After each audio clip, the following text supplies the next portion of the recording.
সবাই কেমন আছেন? আশা করি সকলে ভালো আছেন। এখন আমি অনেক শখ করে একটা ফার্ম করেছিলাম, একটা মুরগির ফার্ম।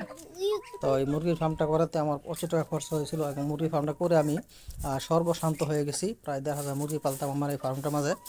দেখুন, প্রায় ১০ থেকে ১২ লক্ষ টাকা আমার লস হয়েছে এই ফার্মটা করাতে।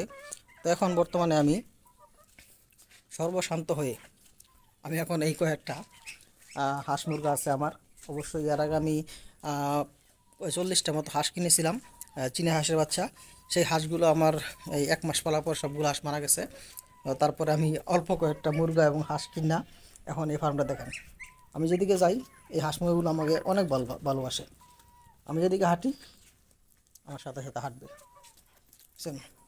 তো আসলে এই পোলট্রির জগতে আসলে যারা এই বিজনেসটা ধরে টিকে থাকতে পারে নাই, আসলে খুবই দুঃখজনক এই বিষয়টা।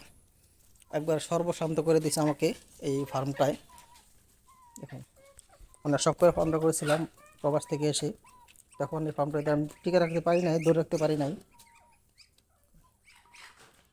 একবার সর্বশান্ত করে দিয়েছে আমাকে, প্রায় ১০ থেকে ১২ লক্ষ টাকার মতো আমার লস হয়ে গেছে এই ফার্মটাতে। সব মুরগা মরে, সব মুরগা মারা গেছে। তখন এই যে এই কয়েকটা আছে, এই কয়েকটা দিয়ে শুধু ধরে রাখছে আর কি ফার্মটা।